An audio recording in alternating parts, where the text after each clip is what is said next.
오늘 저와 여러분들이 함께 합독하신 히브리서 4장 6절의 말씀을 살펴보면서 말씀의 대주제는 바로 그겁니다. 우리가 늘 잊지 말아야 될 것.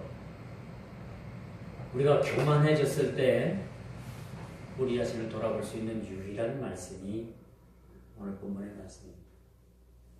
또한 우리가 일생일대를 살아가면서 가장 중요한 것은 믿음도 아니고 우리가 이웃을 위한 선한 그런 일들도 아니고 은밀히 행해지는 구제도 아닙니다. 그럼 그것이 무엇이냐? 그것은 은혜가 아니면 모든 것이 아니라는 얘기입니다. 은혜가 아니면 저와 여러분들은 이 자리에 함께 설 수가 없는 그런 존재들이라 라고 말씀드릴 수가 있습니다. 아무리 어느 집이 뭐가 어떻고 누가 어떻고 뭐가 어떻다 하더라도 은혜가 아니면은 모든 것이 성립될 수 없는 것이 우리 인생이라 라고 말씀을 드릴 수가 있어요. 모든 일에는 은혜가 아니면 안 된다는 것을 전 세상 깨닫게 하는 한 주간에도 한 주간이기도 했습니다. 제가 그것을 뒤집어 썼을 때 나온 한마디가 그거더라고요. 하나님, 왜 나에게 이걸 씌워줍니까? 나에게 왜 이런 걸 씌워줍니까? 마치 요나처럼 하나님을 원망하는 마음을 제가 가졌고 입에서는 하나님께 원망하는 말을 할 수밖에 없었어요. 뒤집어 쓰고 나서 여기서 가만히 생각하니까 그래, 너 그거 뒤집어 쓴 거 가지고 그게 대단하냐? 이 성경이 덜에 펴진 건 어쩌고 바로 그렇게 해서 제가 깨달았습니다. 내 몸에 오물을 쓰는 것은 별게 아닌데 이렇게 아름답게 꾸며진 이 성전이 오물에 이렇게 오염이 됐다는 사실이 깨달아지게 되는 거예요.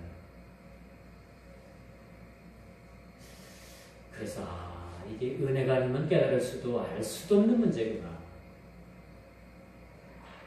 뭐 우리 인생상 뭐 있겠습니까? 얽히고 설키고 한다 하더라도 그 얽히고 설킨 실타래를 풀어주는 분은 바로 하나님이시고 그 은혜의 하나님이 아니시면은 불가능한 일이라고 저는 말씀드릴 수가 있어요. 우리나라의 유명한 그 고승 가운데 한 분이신 무슨 대사가 있죠. 그분이 당나라에 불교 유학을 갔습니다. 뭐 그 지점이 어딘지 모르는데 비가 부슬부슬 내리고 어느 한 거처를 택해서 거기서 이제 유숙을 하게 되죠. 마치 야곱이 돌덩이를 대고 유숙을 하는 것처럼. 그 뭐 지피는 것이 있길래 어둑어둑한데 뒤피는 것이 있길래 그것을 벽에 삼아서 그렇게 비가 부슬부슬 내리는데 거기서 잠을 청했대요. 그래서 한밤중에 목이 말라가지고 뭐 물병을 찾을 물병이 있습니까? 그래서 마치 비고 있던 것이 가만히 보니까 오 하고 무슨 바가지같이 생겨가지고 그 빗물을 받아가지고 뻘떡뻘떡 마셨답니다. 그런데 날이 새서 보니까 그 뻘떡뻘떡 마셨던 그 바가지가 뭐였어요? 사람 유골 회복이었죠. 그래서 그분이 그 당나라로 불교 유학을 떠나면서 이거 내가 가서 거 가서 또 배울 곳이 없겠구나. 그 사람 해골에 있던 그 물을 마시고 나서 해탈을 한 거예요. 불교 말을 뭐 강단에서 말씀을 전하게 좀 그렇습니다만 그 종교 말로 말을 하면 해탈을 한 겁니다. 해탈. 경지에 이런 거죠. 경지에 더 배울 것이 없다는 얘기죠. 그래서 그분이 이제 돌아와서 아주 유명한 그런 고승이 되었다는 이야기를 제가 중학교 때인가요? 국민학교 때인가요? 한번 선생님께 들은 적이 있어요. 들은 이야기 그대로 여러분들께 전하는 겁니다만, 이렇게 다른 종교에서도 이렇게 거기에 물을 마셨다는 위장이 뒤틀어졌든지 뭐가 뒤틀어졌든지 뭐 토했든지 별 저게 다 했을 거 아니에요, 그렇죠? 그런데 그분이 그걸 딱 마시고 나서 야, 바로 이거다. 바로 이게 인생이다.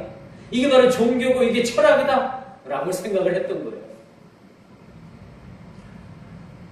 여러분, 세상 종교도 그렇습니다. 그런데 여러분, 그리스도 안에서 우리의 삶, 그 무엇을 가지고 우리가 경지에 이룰 수가 있겠습니까? 그 무엇을 가지고, 그 어떤 일을 가지고 우리가 경지에 올라서고 자, 이 정도면 됐다라고 얘기를 할 수가 있겠습니까? 우리는 절대 그럴 수가 없는 거예요. 한치 앞도 내다볼 수 없는 우리 인생이 하나님의 은혜가 아니면은 불가능하다는 얘기입니다. 여러분들이 지금 숨쉬는 그 순간, 매사마다, 매 시간마다, 매 초마다 여러분의 심장을 쥐어짜듯이 그 심장을 쥐어짜가지고 피를 갖다가 이 우리 말초 신경까지 보내는 이 폰트작용을 하는 이 심장까지도 하나님께서 그 심장을 주관하시지 않는다면, 그 심장 박동을 주관하시지 않는다면 우리는 1분 1초도 살 수 없는 그런 존재라는 거죠. 이것이 우리 인생이 하나님의 은혜가 아니면 아니 되는 그런 인생이라는 거죠. 더더군다나 우리 그리스도인들은 마찬가지죠. 하나님의 은혜가 아니면은 어떤 일들이든 우리가 감당할 수가 없다는 사실들을 우리가 깨달아 알게 됩니다. 우리 스스로가 깨달을 수 없는 것이 무지한 우리 인생입니다. 하나님의 은혜의 작용이 어떤 거냐면요, 우리 무지한 인생들을 깨닫게 하시고 너무 우리가 교만해서 넘어질까봐 하나님께서는 우리의 교만에 눈을 낮추시는 분이 하나님이십니다. 따지고 보면은 우리에게 유익을 주시든가 하나님께서 우리에게 막다른 인생의 막장의 골목으로 몰아붙이시든가 우리 인생의 뭐 어떤 대소사나 어떤 일도 다 하나님의 은혜가 작용이 되었다는 사실들을 우리가 깨달아 알게 되는 것이죠. 비록 우리의 인생의 깨달음을 우리가 받지 못한다 하더라도 그 무지 가운데서도 하나님의 은혜와 섭리는 여전히 우리를 향해서 작용하고 있다는 사실을 우리가 봅니다. 사랑하는 성도 여러분, 하나님의 간섭 없이는 우리의 인생의 완성이 있을 수 없다라는 사실을 유념해 주시길 바랍니다. 어떤 일들을 우리가 계획하고 어떤 자금도 충분히 그것이 준비가 되어 있고 또 함께 할 수 있는 그런 스텝을 만나고 구성원들을 만났다 할지라도 분명히 우리가 사람 생각으로 100% 이것은 장담하건대 확실한 확률이 100%라고 할지라도 그것을 틀어지고 계시는 분은 하나님이시라는 사실이죠. 우리 인생의 모든 삶에 있어서 퍼펙트한 그런 삶의 조건을 가지고 있다 하더라도 하나님께서 0.1%만 간섭을 하셔도 우리 인생이 계획한 것들이 틀어질 수 있다는 사실들을 우리가 간과해서는 안 된다는 사실. 하나님의 0.01%만 간섭이 계셔도 우리 인생은 우리 인생의 뜻대로 될 수가 없는 거예요. 이게 단연코 여러분들에게 말씀을 드립니다만 우리 인생을 하나님께 맡기는 것도 하나님의 은혜입니다. 하나님께 맡겨보는 그런 삶. 한번 맡겨보십시오.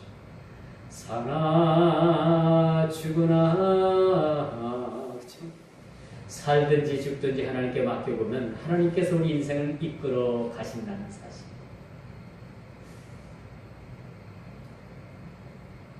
우리 속담 가운데 그런 얘기가 있죠. 앞으로 넘어져도 코가 깨지고 뒤로 넘어져도 코가 깨진다.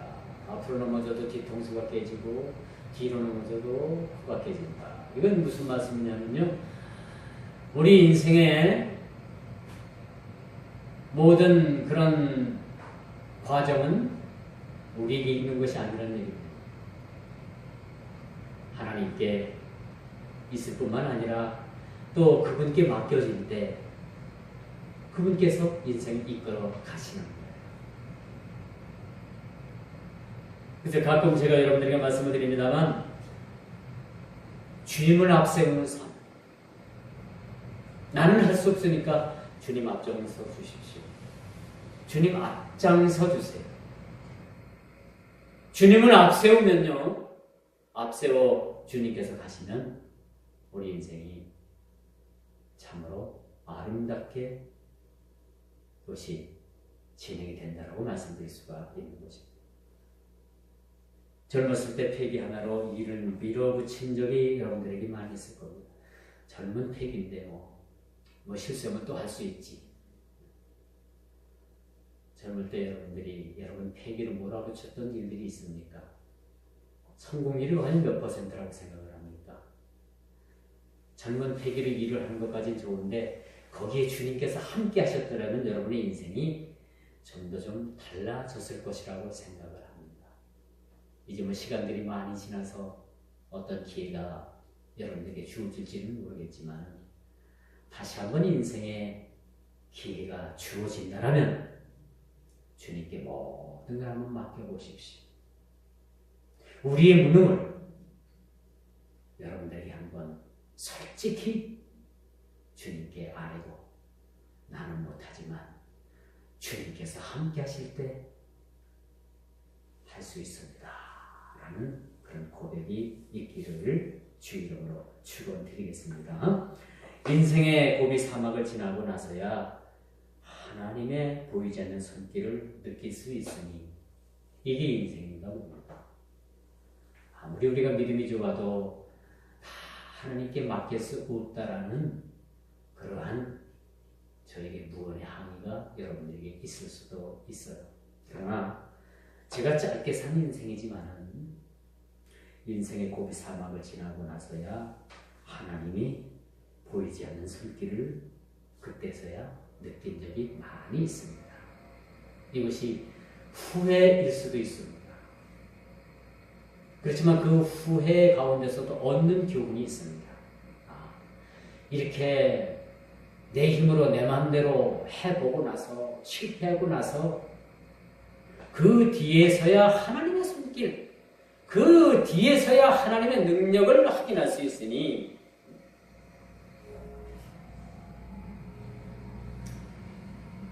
우리의 무능을 절감하는 거 아닙니까?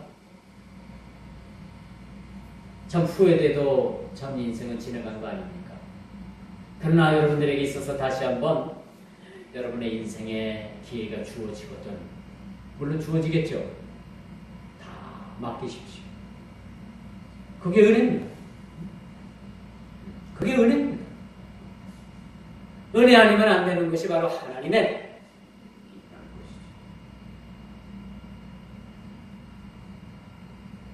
또한 오늘 본문 말씀을 통해서 깨달음을 주실 때입니다. 깨달음을 주실 때. 참 힘들고 고달픈 한 주간을 우리가 보냈습니다. 그러나 주님의 은혜가 넘쳐나는 자리가 바로 우리들에게 있어서 이 한 주간의 경험이었다는 사실도 우리가 깨달아 알게 되는 것이죠. 자, 주님의 은혜와 평강을 누리시는 그러한 일은 주님의 은혜 외에는 없다는 겁니다. 우리가 살아도 죽어도 우리 인생의 막다른 골목에 하나님께서 우리를 몰아붙여서 그 막다른 골목이 큰 낭떠러지기라고 할지라도 그것은 하나님의 은혜의 작용에 경륜의 그런 일이라는 사실을 우리가 보고 어려운 일을 당할 때 사실 잃는 것보다 얻는 것이 훨씬 많습니다. 여러분의 인생에 어려움을 당하고 실패를 당하고 또한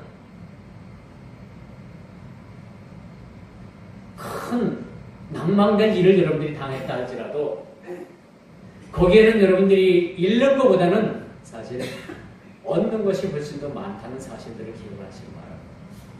그 얻는 것 자체가 하나님의 은혜입니다. 하나님의 은혜의 작용이라고 말씀드릴 수가 있습니다. 그리고 그것이 하나님의 은혜가 아니면 아니 된다는 사실도 여러분 이 귀한 시간에 깨닫길 바랍니다.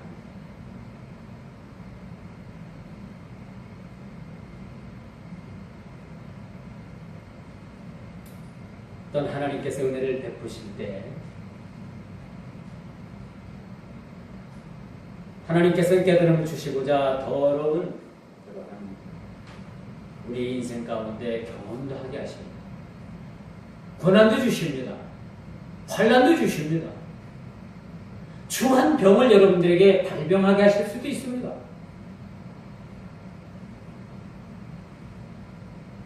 아니 평상시에는 이렇게 생활할 때 멀쩡했는데 왜 교회에 올 때 넘어져서 다리가 부러지냔 말입니다. 제가 시골 교회에 있을 때 그런 분이 계셨대요. 저 전임 교육자가 계실 때 있었던 일인데 교회를 모처럼 온다고 왔는데 방학을 아주 수없이 하다가 큰 맘 먹고 교회를 오다가 오는데 넘어져 팔이 부러진 거예요. 그래서 그분이 팔이 부러졌으니 교회 오다가 다시 집으로 돌아가서 병원을 갔겠죠. 그리고 그 후부터는 계속해서 방황을 했습니다. 제가 가니까 계속 방황을 하고 계시더라고요. 여름 방황인지 겨울 방황인지 모르겠지만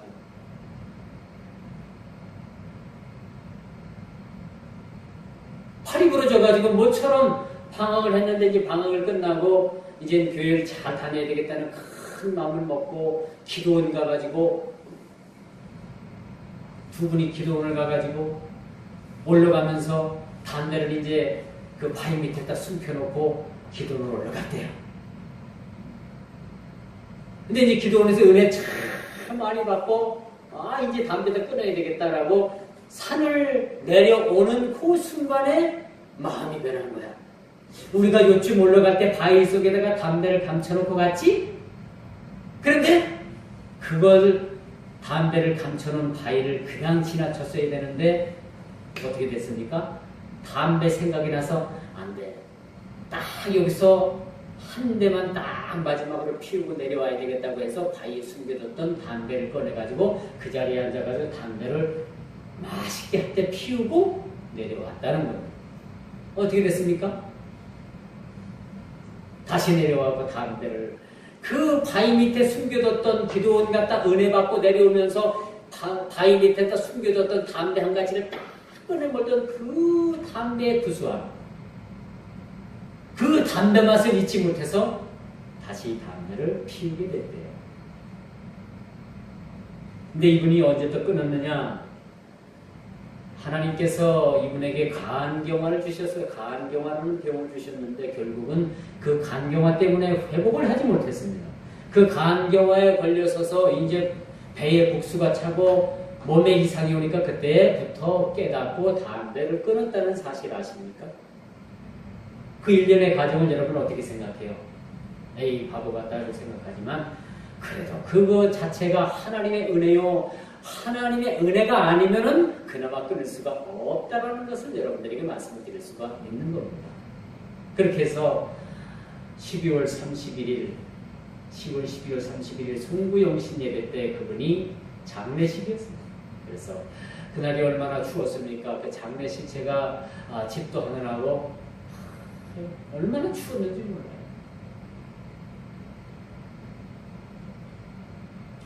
그런데 장례식을 마치고 나니까 이상한 소문이 들어요. 교회도 잘 나오시지도 않고 전화를 해도 전화도 안 받던 분이 사람이 죽었는데 연락도 안 했다고. 삐져가지고 그때부터 교회를 안 나오는 거예요. 연락을 안 한 게 아니라 집사 제가 정황이 없어서 집사람 보고 연락을 해야 됐더니 전화를 안 받는데 뭐 연락할 길이 없잖아요. 또 목회자가 연락 안 했다고 또 그때부터 시험에 들어서 교회를 안 나오더라고요. 야, 그래서 참 어렵다. 근데 지금 생각해보면 그것도 하나님의 은혜가 아니면 안 되는 거구나. 그것마저도 하나님의 은혜구나라는 생각을 가지고 있습니다. 여러분 열왕기 상하 역대기에 보면요, 엘리야에게 그리 시냇가로 도망간, 기온 시냇가로 도망간 엘리야에게 하나님께서 까마귀를 통해서 고기를 날려다 줍니다. 하나님의 선지자 450인 바알 선지자를 대적을 해서 다 그를 죽이고 나서 순식간에 두려운 마음이 생깁니다. 아합 왕의 부인인 이세벨이 엘리야에게 어떤 말을 하느냐, 너 죽여버리겠다. 바알 선지자를 내가 450명을 죽여? 내가 너를 가만히 안 두고 죽여버리겠다고 하니까 그 기세 당당했고, 엘리야가 하나님 앞에 기도하니까 하늘에 불을 내리셨던 그 하나님께서 그런 아주 유명한 불의 사자였는데 그가 그리 시냇가로 도망을 가잖아요. 거기서 하나님께서 까마귀를 통해서 고기를 날라주는데, 까마귀는 싱싱한 고기를 먹습니까? 썩은 고기를 먹게 됩니다. 까마귀가 날려다 준 고기는 썩은 고기였어요. 왜 하나님께서 엘리야에게 이 썩은 고기를 먹도록 하십니까? 여기는 하나님의 은혜의 작용이 함포되어 있다는, 포함되어 있다는 사실을 우리가 알아야 됩니다. 오늘 말씀 전하는 시간이 좀 길어지기 때문에 제가 역대기를 설교할 때 그 내용을 좀 자세히 다룰 거예요. 왜 엘리야 선지자에게 썩은 고기를 마르다 주고 왜 썩은 고기를 먹게 하셨을까? 그 먹으면 분명히 탈이 나는데. 근데 떡을 날려다 줬는데요, 그 이스라엘 그 근동 지방이 얼마나 우상이 심했습니까? 우리도 예전에 보면 떡실을 해가지고 저 산에 올라가가지고 떡 실어놓고 막 그냥 그거 하는 거 있잖아요. 그 떡실 안 갖고 내려오잖아요, 어떨 때. 그런데 그 떡이 다 썩고 부패가지고 그걸 까마귀들이 날라다가 불의 선지자인, 불의 사자인 엘리야에게 먹였다는 겁니다. 결론은 썩은 고기가 우리 인생에 큰 깨달음을 줄 때가 있습니다. 이 부패한 떡을 날려다 줘서 이걸 먹게 한 그 하나님의 손길과 섭리와 작용이 우리 인생에 큰 깨달음이 되고 은혜가 된다는 사실. 그래서 은혜가 아니면 안 된다. 은혜가 아니면 이 썩은 고기를 날라다 준 이 하나님의 손길을 우리가 이해할 수가 없는 거예요. 은혜의 눈을 떠야 됩니다. 은혜가 아니면 안 된다는 사실. 왜 나만 이래? 왜 우리 집만 이래? 왜 우리 교회만 이래? 이거 탓할 필요가 없어요. 모두가 그 속에는 하나님의 섭리와 작용이 있고 하나님의 은혜의 길로 나가는 길, 하나님의 은혜가 아니면 안 된다는 사실을 우리가 깨닫게 하시기 위해서 우리에게 이런 시련도 주시고 문제를 주신다는 사실을 우리가 깨달아야 됩니다. 이제 말씀의 결론을 냈습니다. 은혜가 아니면 알 수도 없고 깨달을 수가 없다고 하지요. 우리 미련한 인생들이 깨닫는 것이 은혜보다도, 깨닫는 것이 어떤 은혜보다도 큰 은혜라고 우리가 생각을 합니다. 이 거룩한 날에 보이지 않는 하나님의 은혜까지도 모두가 하나님의 은혜임을 여러분 모두가 인정하시길 바랍니다. 성령님의 거룩하심으로 하나 되는 그런 거룩한 공동체를 이루시는 그러한 말씀이 오늘 이 본문에 나왔습니다. 성령으로 우리가 하나가 되는, 우리가 세상의 그 위로의 말씀으로도 우리가 하나가 될 수 있지만 더더욱 우리가 하나의 결속력을 가질 수 있는 것은 성령님으로 인해서 우리가 은혜를 베푸시는 그 은혜가 아니면 안 된다는 그 은혜를 우리가 받아들일 때 가능하다는 사실. 그리고 주의 은혜 해가 떠올라 슬픈 자들이 위로받는 이사야서 61장 2절에 보니까 은혜 해가 떠올라서 슬픈 자가 위로받고 회복되는 역사를 그렇게 메시지로 전하고 있더라고요. 이 말씀이 우리 모두의 말씀이 되어야 됩니다. 또 누가복음 4장 18절에서 19절에 보니까 주의 성령이 우리에게 임하시고 가난한 자, 눈먼 자, 포로된 자, 눌린 자, 필요한 자 모든 자들이 하나님 앞에 회복되어지는 놀라우신 축복의 말씀이 우리를 향해서 그렇게 쓰여지고 있다. 우리가 가지고 다니는 이 성경, 우리가 이 소유하고 있는 성경 66권의 말씀은 모두가 다 우리를 향한 말씀이라고 말씀드릴 수가 있습니다. 우리를 향한 축복의 말씀이요, 우리를 향한 진리와 은혜와 깨달음을 주시기 위한 하나님의 말씀임을 우리가 알게 되는 것입니다. 주의 은혜가 떠올라 우리 모두의 삶이 힐링되고 치료되고 치유되는, 그리하여서 여러분들이 또 이렇게 세상으로 여러분들이 이제 파송할 텐데, 세상으로 파송되어졌을 때 은혜 아니면 안 된다는 그런 사실들을 우리 모두가 다 같이 경험하면서 하나님의 은혜에 충만한 그런 여러분들이 맞이하는 한 주간이 되기를 주님의 이름으로 축원하면서 말씀을 맺도록 하겠습니다. 기도합니다.